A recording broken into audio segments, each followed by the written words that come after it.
Hello students, मैं मनीष शंकर तिवारी और आप लोग देखना शुरू कर चुके हैं ई क्लासेस बाय मनीष सर। मैं कक्षा 9 के लिए आज बात करना चाह रहा हूं कि आप लोगों को मालूम है कि कक्षा 9 की सामाजिक विज्ञान विषय के लिए मध्य प्रदेश बोर्ड ने इस बार CBSE का पाठ्यक्रम लागू कर चुके हैं और इसमें हमारी सामाजिक विज्ञान की अब एक किताब ना होकर के 4 किताबें हैं। इतिहास, भूगोल, अर्थशास्त्र और नागरिक शास्त्र के नाम से 4 किताबें हैं और अभी हम पढ़ रहे हैं इतिहास की किताब, जिसके अंतर्गत हमारा अध्याय चल रहा है फ्रांसीसी क्रांति। आपको ये पता है ना कि फ्रांसीसी क्रांति 6 भागों में इस किताब में दी हुई है। तो इसके 2 भाग हम पहले कर चुके हैं। एक था 18वीं सदी के उत्तरार्ध में फ्रांसीसी समाज और इसके बाद हमने देखा क्रांति की शुरुआत। तो बहुत सारे बच्चों के मेरे पास फ़ोन कॉल्स आ रहे हैं, किसी के मैसेजेस आ रहे हैं कि सर हमारी समझ में ये नहीं आ रहा है। कुछ लोगों को शब्द नए लग रहे हैं, कुछ लोगों को पत्रकारों के नाम याद नहीं होते हैं, राजा का नाम भी बड़ा अटपटा सा लगता है। तो आपको ये बता दूं मैं कि जिस तरह से हम लोग हमारे समय में कहानियाँ, हमारे देश में हमारे दादा दादी हमारी भाषा में, हमारी बोली में कहानियाँ सुनाते थे कि एक राजा था, बड़ा ही खराब था, निर्दयी था, दया उसके अंदर थी ही नहीं। तो ऐसी ही कहानी फ्रांस देश के लिए समझ लो आप। यदि आप जब उस किताब को घर पे पढ़ें तो ऐसे पढ़ें जैसे आप फ्रांस के राजा की कहानी पढ़ रहे हैं। कैसे? इस तरह से पढ़ें कि फ्रांस में एक राजा था, उसका नाम क्या था? लुई। उसका नाम लुई 16वां था, क्योंकि वहाँ पर लुई प्रथम, लुई द्वितीय, लुई तृतीय ऐसी परंपरा थी उस राजवंश में, बूर्बो राजवंश जो था उसमें। तो बड़े 20 साल की उम्र में वो राजा बन गया, निरंकुश था। लेकिन ये वहाँ पर उस समय क्या था, फ्रांस के ऊपर कर्जा बहुत ज़्यादा था, उन कर्जों से मुक्ति जो चाह रहा था। इसके अलावा दरबार की शान शौकत, विदेशी मेहमानों का आना जाना और टैक्स चुकाने का काम कौन करता था? सिर्फ मध्यम वर्ग। और ऐश करने का काम कौन करता था? फर्स्ट क्लास लोग, सेकंड क्लास लोग और थर्ड कैटेगरी के मीडियम क्लास लोग टैक्स भरा करते थे। और पादरी वर्ग, फर्स्ट स्टेट, सेकंड स्टेट, कुलीन वर्ग, ये ऐश करते थे, आराम की ज़िंदगी जीते थे। और इसी बीच अकाल पड़ गया, फसल खराब हो गई। अब ऐसी स्थिति में क्या हो, ये सारी स्थितियों का बोझ जब मध्यम वर्ग पे पड़ा, मध्यम वर्ग गुस्से से भर उठा और उसने क्रांति की शुरुआत कर दी। और इसके बाद क्या बात हुई? टैक्स बढ़ाने का राजा ने फरमान जारी कर दिया।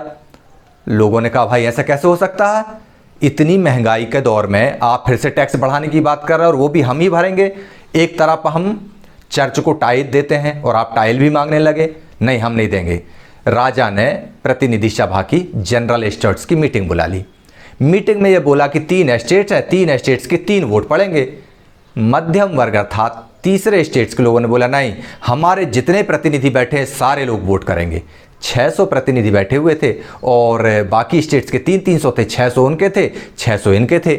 लेकिन सब ने डिमांड की और जब राजा ने इस बात को नहीं माना तो इन्होंने बाइकआउट कर दिया। टेनिस कोर्ट में जाके इकट्ठे हो गए, नेशनल असेंबली बना ली और इसके बाद में सक्रिय और निष्क्रिय नागरिकों में पूरे फ्रांस को विभाजित कर दिया। और नेशनल असेंबली में महिलाओं को एक भी सीट नहीं दी।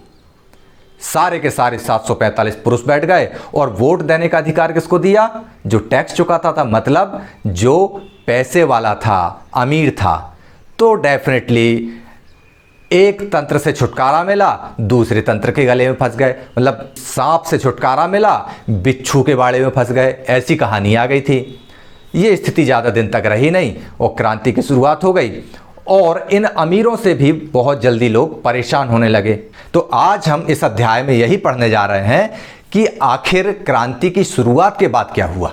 नेशनल असेंबली ने एक संविधान पारित कर लिया, संविधान को राजा ने मजबूरी में मान लिया और लगभग फ्रांस में राजतंत्र का खात्मा होने लगा, गणतंत्र की स्थापना हो गई, संविधान बन गया। हम यहाँ तक देख चुके थे। आज हम देखेंगे कि फ्रांस में राजतंत्र का उन्मूलन और गणतंत्र की स्थापना। मतलब लुई 16वें राजा, केवल आपको क्या लगा पिछले अध्यायों में कि उसने संविधान पे दस्तखत कर दिए, नेशनल असेंबली की बात मान ली और इतिश्री राजा हो गया हमारा गणतांत्रिक? नहीं, राजा अपने आस पड़ोसी देश के राजाओं से संपर्क में रहा आया, गुप्त वार्ताएं करता रहा और अपने ही देश पर आक्रमण की योजनाएं भी बनाता रहा।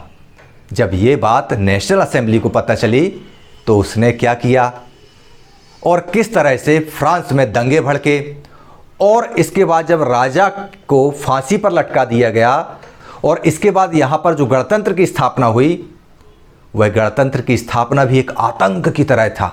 आतंक का राज स्थापित हो गया। इसके बाद आतंक के राज का भी खात्मा हुआ और डायरेक्टरी का शासन आ गया। तो ये सब आज हम पढ़ने जा रहे हैं। तो चलिए हम शुरू करते हैं। फ्रांसीसी क्रांति के अंतर्गत फ्रांस में राजतंत्र का उन्मूलन और गणतंत्र की स्थापना। चलिए हम देखते हैं। फ्रांसीसी क्रांति, फ्रांस में राजतंत्र का उन्मूलन और गणतंत्र की स्थापना। तो क्या हुआ, फ्रांस की स्थिति आने वाले वर्षों में भी बहुत तनावपूर्ण बनी रही। यद्यपि लुई 16वें ने संविधान पर हस्ताक्षर तो कर दिए थे, परंतु प्रशा के राजा से उसकी गुप्त वार्ता भी चल रही थी। फ्रांस की घटनाओं से अन्य पड़ोसी देशों के शासक भी चिंतित थे। अच्छा, हमने क्रियाकलापों में पिछली बार हल कर चुके हैं कि अन्य पड़ोसी देश के राजा क्यों चिंतित थे। उनको ये लगता था कहीं ऐसा ना हो कि फ्रांस का जो इन्फ्लुएंस है, जो फ्रांस का प्रभाव है, फ्रांस का जो असर है, वह हमारे देश पे भी आ जाए, क्योंकि वो भी निरंकुश थे, वहाँ की जनता भी परेशान थी। इसलिए 1789 की गर्मियों के बाद होने वाली ऐसी घटनाओं को नियंत्रित करने के लिए इन शासकों ने सेना भेजने की योजना बना ली थी। इन्होंने डिसाइड कर लिया था कि फ्रांस के राजा की सहायता के लिए हंगरी, ऑस्ट्रिया, प्रशा या आसपास के जितने भी राजा थे, ये उसकी मदद के लिए फ्रांस में अपनी सेना भेजेंगे। लेकिन हुआ क्या, इस योजना पर पड़ोसी देश अमल करते उसके पहले ही अप्रैल 1792 में नेशनल असेंबली ने ही प्रशा और ऑस्ट्रिया के खिलाफ युद्ध की घोषणा कर दी।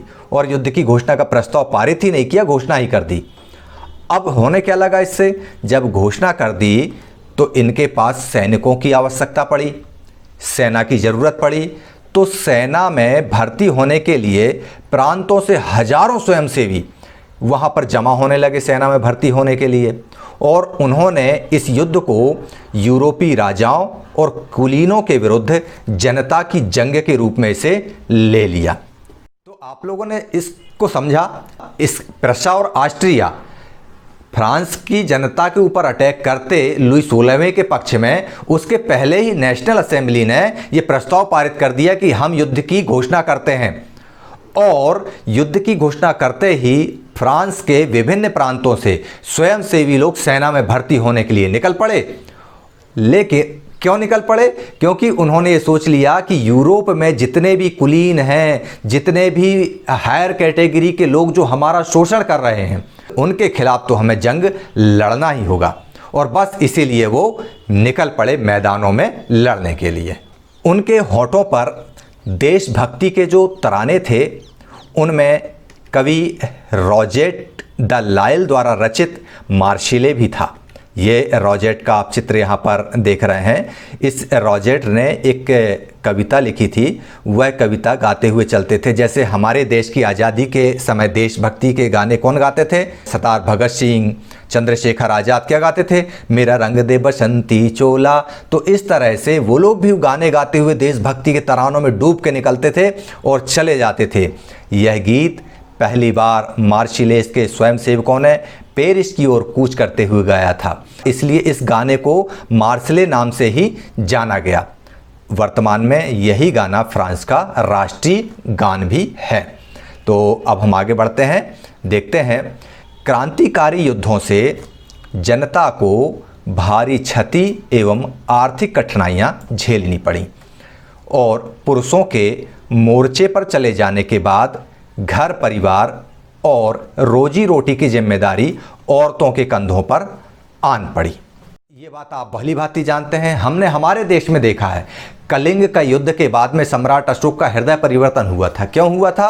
क्योंकि उसने युद्ध की विभीषिका को देखा। लाखों लोग मारे गए, हजारों घर उजड़ गए। कहा जाता है कलिंग के युद्ध में किसी भी घर में एक भी पुरुष जीवित नहीं बचा था। बच्चे भी युद्ध में भाग लिए थे और बाद में औरतों ने भी भाग लिया था। फ्रांस के हालात भी आप लोग देख रहे हैं। युद्धों की विभीषिका में फ्रांस की आर्थिक व्यवस्था चरमरा गई। पूरा देश जो है वो अस्त व्यस्त हो गया और घरों की सारी जिम्मेदारी किनके ऊपर आ गई? महिलाओं के ऊपर आ गई। जैसा कि आप ये स्क्रीन पर देख पा रहे हैं कि पूरी जिम्मेदारी महिलाओं ने अपने कंधे पर संभाल ली। देश की आबादी के एक बड़े हिस्से को ऐसा लगता था कि क्रांति के सिलसिले को आगे बढ़ाने की ज़रूरत है, क्योंकि 1791 के संविधान से सिर्फ अमीरों को ही राजनीतिक अधिकार प्राप्त हुए थे।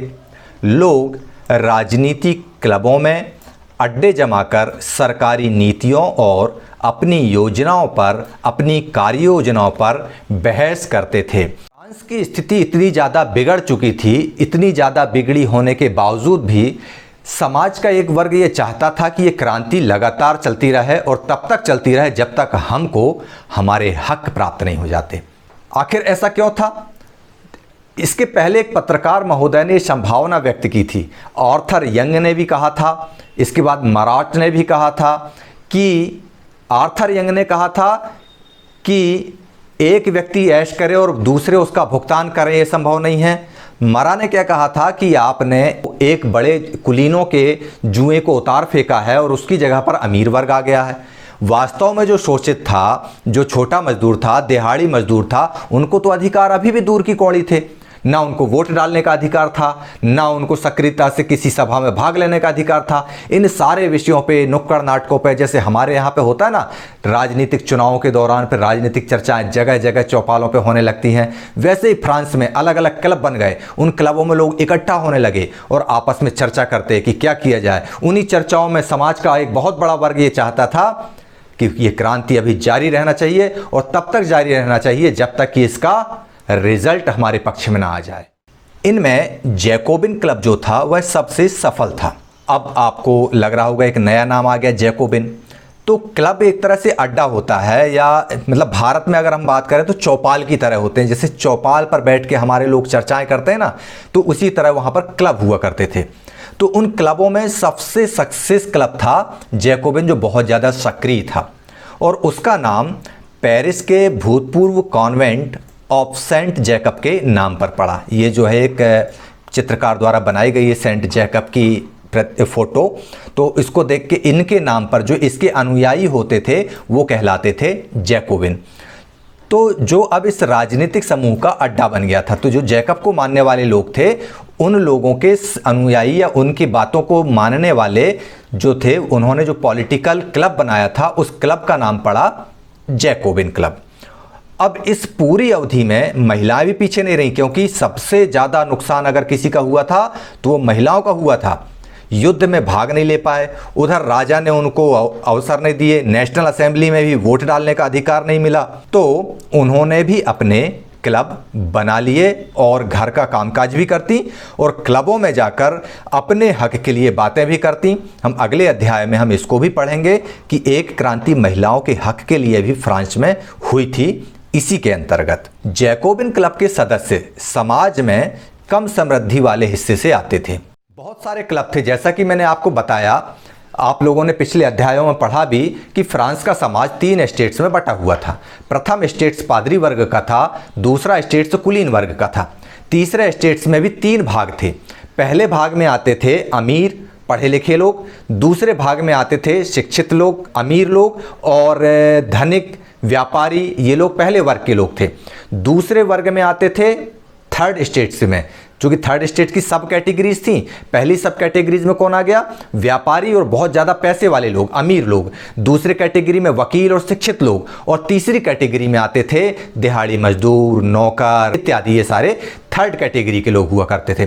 तो ऊपर की जो 2 कैटेगरी थी थर्ड स्टेट्स की, तीसरे श्रेणी की, उसमें उनको तो अधिकार मिल गए थे, लेकिन ये जो जैकोबिन क्लब से जुड़े हुए लोग थे, इनको अभी तक किसी तरह का कोई अधिकार नहीं मिला था।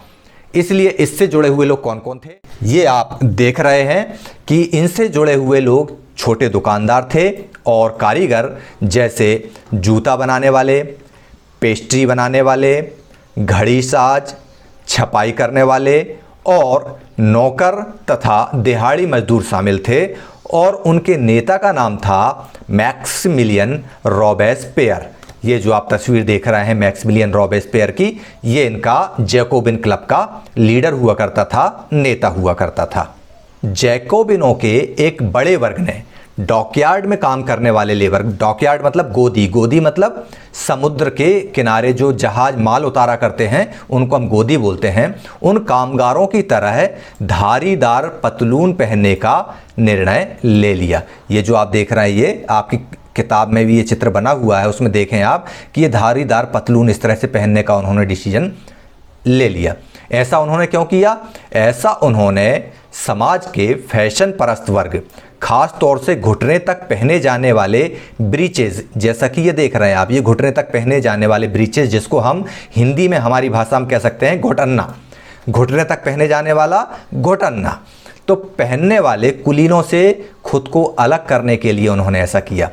चूँकि ये जो पहनावा था, ये पहनावा था अमीरों का, इसलिए इन्होंने इसी से मिलता जुलता लेकिन घुटन्ना ना पहन के इन्होंने इस तरह से स्किन टाइट कपड़ा लेकिन धारीदार पैंट पहनना शुरू कर दिया। यह ब्रीचेस पहनने वाले कुलीनों की सत्ता समाप्ति का ऐलान करने का एक तरीका था। मतलब उन्होंने ये पहन लिया और ये बता दिया कि अब कुलीन वर्ग की सत्ता का समापन शीघ्र हो जाएगा, जिनके पास पैसा है वही सत्ता संचालन करें, ये प्रक्रिया अब समाप्त हो जाएगी।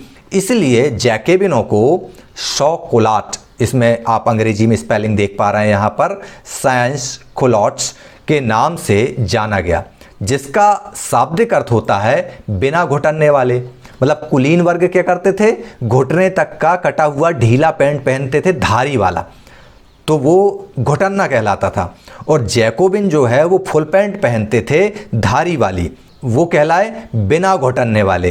तो इस तरह से ये लोग, साथ में जो पुरुष थे वे लाल रंग की टोपी भी पहनते थे। यहाँ पर आप देखेंगे कि ये लाल टोपी यहाँ पर वो पहन रहे हैं। यह टोपी स्वतंत्रता का प्रतीक थी। आपको पता ही है कि जो लाल फ्राइजियन टोपी थी वो दासों की मुक्ति का प्रतीक हुआ करती थी।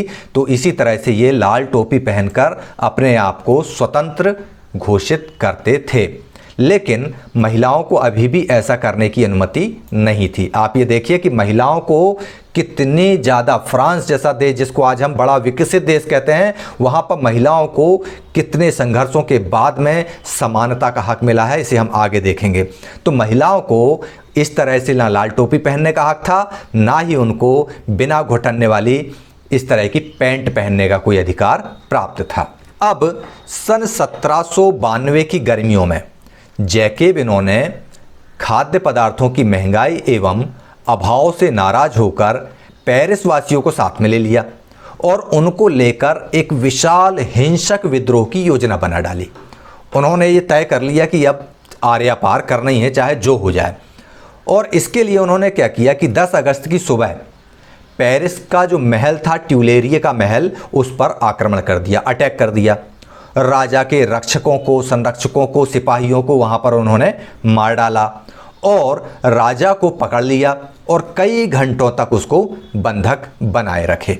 तो आप लोगों ने देख लिया यहाँ पर कि आखिर कब तक सब्र का बांध बनाए रखते।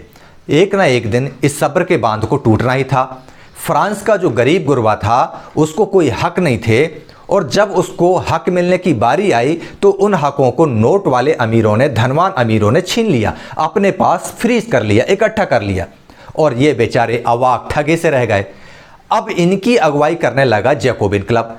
उसका नेता था मैक्सिमिलियन रॉबेस्पियर। रॉबेस्पियर ने क्या किया?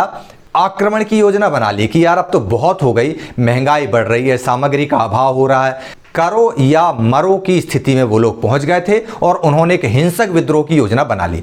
राजा का महल था, ट्यूलेरिये का महल, वहां पूरी भीड़ लेकर पहुंच गए, अटैक किया, सिपाहियों को मार डाला और राजा को पकड़कर बंदी बना लिया।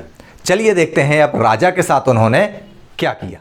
असेंबली मतलब नेशनल असेंबली ने शाही परिवार को जेल में डाल देने का प्रस्ताव पारित कर दिया। राजा को तो बंदी बना ही लिया था, राजा की जो पत्नी थी मैरी एंतोइनेट, उसको भी, ऑस्ट्रिया की राजकुमारी थी वो, तो उसको भी बंदी बना लिया गया। पूरा शाही परिवार जेल में डाल दिया गया। और जब राजा को जेल में डाल दिया तो सरकार चलाने के लिए अब नए चुनाव की ज़रूरत पड़ेगी। तो नए चुनाव वहाँ पर कराए गए। अब नए चुनावों को कराने के लिए क्या नियम जारी किया गया? पहले नियम था कि 25 वर्ष से अधिक उम्र के टैक्स देने वाले लोग ही वोट कर सकते हैं। अब इन लोगों ने नियम बदल दिया। क्या बदल दिया? इन्होंने बोला 21 वर्ष से अधिक उम्र वाले सभी पुरुषों, चाहे उनके पास संपत्ति हो या ना हो, मतदान का अधिकार प्रदान किया गया। यहाँ पर आप लोग अच्छे से समझ लें फिर से कि नए चुनाव का प्रस्ताव पारित किया गया और इसमें 21 वर्ष से अधिक उम्र वाले सभी पुरुषों को वोट डालने का अधिकार दिया गया।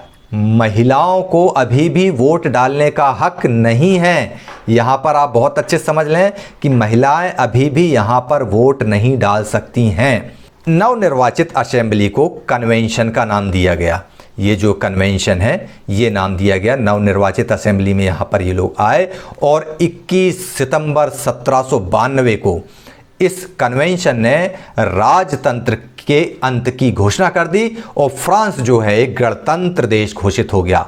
द रिपब्लिक फ्रांस घोषित हो गया। इस तरह से फ्रांस से राजतंत्र का उन्मूलन हो गया और गणतंत्र का उदय हो गया। अब आप जैसा कि जानते हैं कि गणतंत्र सरकार का वह रूप है जहां सरकार और उसके प्रमुख का चुनाव जनता करती है, वंशानुगत राजशाही नहीं। आप कुछ अन्य गणतंत्र देशों के बारे में जानकारी प्राप्त करने की कोशिश करें और देखें कि वे कब और कैसे गणतंत्र बने। हम लोग 26 जनवरी को गणतंत्र दिवस मनाते हैं, तो आप लोग इस चीज़ को बहुत अच्छे से समझ सकते हैं कि गणतंत्र सरकार क्या होती है। गणतंत्र सरकार में जनता वोट देके अपना राजा चुनती है। तो फ्रांस में अब वही स्थिति आ चुकी थी कि राजा और राजा के परिवार को जेल में डाल दिया गया। बहुत जल्दी उनका अंत हो जाएगा। आगे हम इसी वीडियो में देखेंगे कि राजा को फांसी कैसे चढ़ाई जाती है। उनका अंत हो गया और जनता ने नए चुनाव किए। नए चुनाव में 21 वर्ष से अधिक उम्र के सारे पुरुषों को वोट देने का अधिकार मिल गया, चाहे उनके पास संपत्ति हो या संपत्ति ना हो। लेकिन महिलाओं को अभी भी संघर्ष के लिए छोड़ दिया गया। आप लोग फ्रांस की क्रांति पढ़ते हुए एक चीज़ तो अनुभव लगा रहे होंगे कि धीरे धीरे धीरे धीरे करके हर वर्ग अपने हक के लिए लड़ाई कर रहा है, आंदोलित हो रहा है, तब जाकर उसको हक मिल रहे हैं। मतलब बगैर संघर्ष किए हक प्राप्त नहीं होते। और उसी फ्रांसीसी क्रांति ने वो माइलस्टोन तय कर दिए सारे विश्व के लिए।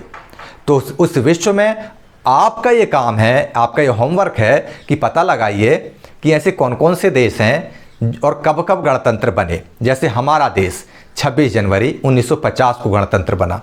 हमारे पड़ोसी देश कब बने? विश्व के और ऐसे कौन से देश थे जो राजतंत्र में जकड़े हुए थे और आज गणतंत्र हैं? आपको बता दूं, ब्रिटेन गणतंत्र नहीं है, ऑस्ट्रेलिया गणतंत्र नहीं है। गणतंत्र उस देश को बोलते हैं जहां के राष्ट्र के मुखिया को, हमारे देश का मुखिया पर राष्ट्रपति है, राष्ट्र के मुखिया को वोट देकर जनता चुने, वह देश गणतंत्र कहलाता है। वह देश गणतंत्र नहीं हो सकता जिसके राष्ट्र का मुखिया वंशानुगत हो। ठीक है ना? चलिए हम आगे देखते हैं। लुई 16वें को न्यायालय द्वारा देशद्रोह के आरोप में मौत की सजा सुना दी गई और 21 जनवरी 1794 को प्लेस डी लॉ कॉनकॉर्ड में उसे सार्वजनिक रूप से फांसी दे दी गई और जल्दी ही रानी मैरी एंतोइनेट को भी वैसे ही फांसी पर लटका दिया गया। ये आप लोग देख रहे हैं, ये राजा का सिर हाथ में लेकर ये बंदा दिखाई दे रहा है। राजा को फांसी की सजा हो गई 21 जनवरी 1794 को और इस तरह से फ्रांस से राजतंत्र पूरी तरह से समाप्त हो गया। जब राजतंत्र समाप्त हो गया, चुनाव हो ही चुके थे, जनता ने अपना मुखिया चुन लिया, गणतंत्र आ गया, इसके बावजूद भी स्थितियां सुधरी नहीं। क्या हुआ? इसके बाद जो आया वो कहलाया आतंक का राज। अब आपके दिमाग में ये चीज़ आ रही होगी कि निरंकुश राजा को मार डाला, जनता ने अपने हिसाब से वोट देकर नया राजा चुन लिया, नया अपना मुखिया चुन लिया, फिर भी ये स्थिति की हेडिंग हमको पढ़ना पड़ रही है, आतंक का राज। तो आप इसको समझिए बहुत अच्छे से। सन 1793 से 1794 तक के काल को क्या बोलते हैं? आतंक का युग कहा जाता है। रॉबेस्पियर ने नियंत्रण एवं दंड की सख्त नीति अपनाई। उसके हिसाब से गणतंत्र के भी जो शत्रु थे गणतंत्र के जो भी शत्रु थे, कुलीन एवं पादरी, अन्य राजनीतिक दलों के सदस्य और उसकी कार्यशैली से असहमति रखने वाले खुद की पार्टी के सदस्य भी, उन सभी को गिरफ्तार करके जेल में डाल दिया गया। जैकोबिन क्लब का मुखिया होता था मैक्सिमिलियन रॉबेस्पियर। डेफिनेटली चूंकि जैकोबिन क्लब सफल था, उसकी जो सदस्य थे वे बड़े गरीब गुरबे वर्ग के लोग हुआ करते थे, तो उन्होंने वोट देकर मैक्सिमिलियन रॉबेस्पियर को अपना नेता, अपना लीडर चुन लिया। लेकिन रॉबेस्पियर ने बड़ी सख्त नीति अपनाई, दंड देने की नीति अपनाई। उसके अनुसार जो भी गणतंत्र का विरोधी था, कुलीन वर्ग का हो, पादरी वर्ग का हो, राज परिवार से समर्थित कोई भी व्यक्ति हो, यहाँ तक कि उसकी पार्टी के वे लोग जो उसकी विचारधारा को नहीं मानते थे, जो उसकी हाँ में हाँ नहीं मिलाते थे, उनको भी पकड़कर जेल में डाल दिया करता हुआ। और यहीं से शुरुआत होती है 1 साल का काल। 1793 से 1794 तक का समय आतंक का राज कहलाया। बहुत ही कठोर दंड नीति अपनाई थी। और उसने जेल में डालने के बाद क्या किया, चलिए हम समझते हैं। और एक क्रांतिकारी न्यायालय द्वारा उन पर मुकदमा चलाया गया। और मुकदमा चलाने के बाद यदि न्यायालय उन्हें दोषी पाता तो गिलोटिन पर चढ़ाकर उनका सिर कलम कर दिया जाता था। अब यहाँ पर एक नया शब्द आया, गिलोटिन। फांसी पर लटकाया नहीं जाता था, उनको गिलोटिन पे चढ़ाकर सिर काट देते। गिलोटिन क्या होता था हम देखते हैं, चलिए। ये आप दिख रहा है चित्र आपको कि 2 खंभों के बीच ये आरा लटक रहा है। एक खंभा ये है, एक खंभा ये है। इन दोनों खंभों के बीच में ये आरी लटक रही है। और अपराधी को यहाँ पर घुटने के बल बिठालकर इस तरफ बिठाल देते, घुटना लगा के, और उसकी मुंडी इधर निकाल देते और यहाँ पर उसकी गर्दन इस तरह से रख देते। और ये आरी नीचे आती, इसके ऊपर यहाँ से रस्सी रहती, उसको छोड़ देते। इस रस्सी को, ये जो रस्सा दिख रहा है आपको, ये रस्सा, इसको छोड़ दिया जाता, ढीला कर दिया जाता, तो वजन के कारण ये आरी सीधे नीचे आती और जो भी यहाँ रहता उसकी गर्दन काटकर अलग हो जाती। इस मशीन का नाम उसका जो आविष्कारक था डॉक्टर गिलोटिन, जिसकी ये तस्वीर आप यहाँ पर देख रहे हैं, उस डॉक्टर गिलोटिन के नाम पर ही इस यंत्र का नाम रख दिया गया, गिलोटिन। तो रॉबेस्पियर सरकार ने आगे क्या किया, कानून बनाकर मजदूरी एवं कीमतों की अधिकतम सीमा तय कर दी। जनता वहाँ की सबसे ज़्यादा परेशान काहे से थी? सबसे ज़्यादा परेशान थी बढ़ती कीमतों के कारण और सामग्रियों के अभाव के कारण। तो उसने मजदूरी भी तय कर दी और कीमतें भी तय कर दी। क्योंकि मजदूरी जो है बहुत लंबे समय तक बढ़ी नहीं थी। कुलीन वर्ग, पादरी वर्ग बढ़ाते नहीं थे, महंगाई बढ़ जाती, टैक्स बढ़ जाते, लेकिन मजदूरी के रेट वही रहते। तो रॉबेस्पियर सरकार ने ये काम थोड़ा ठीक किया। साथ ही गोश्त अर्थात मांस एवं पाव रोटी की राशनिंग कर दी। मतलब राशन दुकानों पर अब वहाँ से गोश्त और पाव रोटी मिलने लगी थी। किसानों को अपना अनाज शहरों में ले जाकर सरकार द्वारा तय कीमत पर बेचने के लिए बाध्य किया गया। ये एक चीज़ गड़बड़ हुई ज़रूर कि हर किसान को अपना माल शहरों में स्थापित मंडी में और गवर्नमेंट ने जो कीमत तय की थी उसी कीमत पर बेचना था। अगर कोई कहीं और बेचता तो उसके खिलाफ न्यायालय में कार्यवाही की जाती थी। तो अपेक्षाकृत महंगे सफ़ेद आटे के इस्तेमाल पर रोक लगा दी गई। मतलब मैदा जो होता था, मैदे पे रोक लगा दी गई और सभी नागरिकों के लिए साबुत गेहूं से बनी तथा बराबरी का प्रतीक माने जाने वाली इक्वेलिटी ब्रेड मतलब समता रोटी खाना अनिवार्य कर दिया गया। ये जो दिख रही है आपको, इसको बोलते थे समता रोटी। यह रोटी वहाँ पर खाना अनिवार्य कर दिया गया फ्रांस में। तो ये चीज़ देखिए आप, प्रतिबंध कि रॉबेस्पियर सरकार ने ये भी तय कर दिया कि आप खाएंगे क्या। तो यहाँ से नई सरकार के प्रति आपको थोड़ा सा लग रहा होगा कि ये विद्रोह की स्थिति बन सकती है। तो ये आतंक की एक शुरुआत समझ लो इसको। अब बोलचाल और संबोधन में भी बराबरी का आचार व्यवहार लागू करने की कोशिश की गई। मतलब प्रथम स्टेट, द्वितीय स्टेट और तृतीय स्टेट के लोगों में अलग अलग ना रहे लोग, इसलिए क्या किया गया, परंपरागत रूप से जो लोग मांश्यूर और मदाम मतलब लेडीज़ एंड जेंटलमैन बोलते थे, उसकी जगह पर फ्रांसीसी पुरुषों एवं महिलाओं को अब क्या बोलने लगे, नागरिक एवं नागरिका, अर्थात सितोयन पुरुषों को और महिलाओं को सितायीन, इससे संबंधित किया जाने लगा। जो चर्चें थी उनको बंद कर दिया गया। चर्च जहाँ पर पादरी वर्ग का बोलबाला था उनको शट डाउन कर दिया और जो चर्च के खाली भवन थे उनको सेना का बैरक या सरकारी दफ्तर बना दिया गया। रॉबेस्पियर ने अपनी नीतियों को इतनी सख्ती से लागू किया कि उसके समर्थक भी त्राही त्राही करने लगे। अंततः जुलाई 1794 में न्यायालय द्वारा उसे दोषी ठहराया गया और गिरफ्तार करके अगले ही दिन उसे गिलोटिन पर चढ़ा दिया गया। तो आपने देखा कि रॉबेस्पियर जो था वह स्वतंत्रता को अपने हिसाब से परिभाषित करने लगा था। उसे ये लगता था कि जो भी मेरी बात नहीं मानेगा, जो मेरी हाँ में हाँ नहीं मिलाएगा, उसको फांसी की सज़ा दे दी जाए, उसको रास्ते से हटा दिया जाए। और आखिर में जाके उसके समर्थकों ने मैक्सिमिलियन रॉबेस्पियर के खिलाफ ही न्यायालय में मुकदमा दर्ज कर दिया और न्यायालय में मुकदमा दर्ज होने के बाद जिरह हुई और उसमें उसे दोषी ठहरा दिया गया और दोषी ठहराने के दूसरे ही दिन उसको लटका दिया गया गिलोटिन पर। अब जब उसको फांसी की सज़ा हो गई, उसको मृत्युदंड दे दिया गया, तो फ्रांस का शासन कौन करेगा? तो जैकोबिन सरकार के पतन के बाद मध्य वर्ग के संपन्न तबके के पास सत्ता फिर से आ गई। मतलब जिनसे सत्ता छुड़ाई गई थी नेशनल असेंबली में, इन्हीं अमीरों के पास में सत्ता हुआ करती थी और इनके पास सत्ता फिर से आ गई। जब फिर से आ गई तो नए संविधान के तहत संपत्ति विहीन तबके को मताधिकार से वंचित कर दिया गया, फिर से उनसे मताधिकार छीन लिया गया, उनको हटा दिया गया।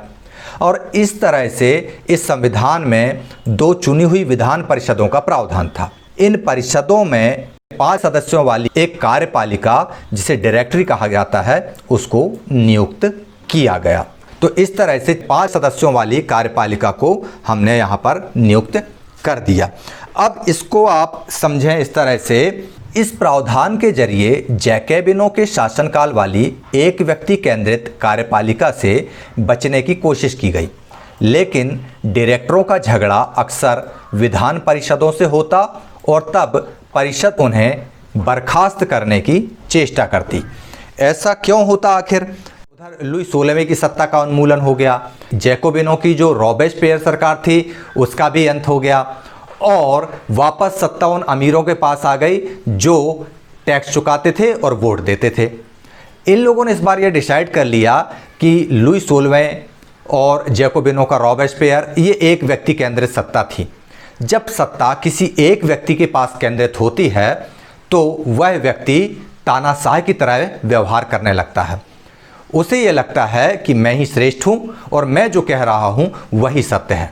रॉबेस्पियर के द्वारा जब यह किया जाने लगा तो उसके साथ में रहने वाले उसके समर्थक भी उससे परेशान हो गए और जब सत्ता परिवर्तन हुआ तो विरोधियों ने इसे सबक लिया और उन्होंने 5 सदस्यीय डायरेक्टरी बना दी और उस डायरेक्टरी ने शासन संभाला।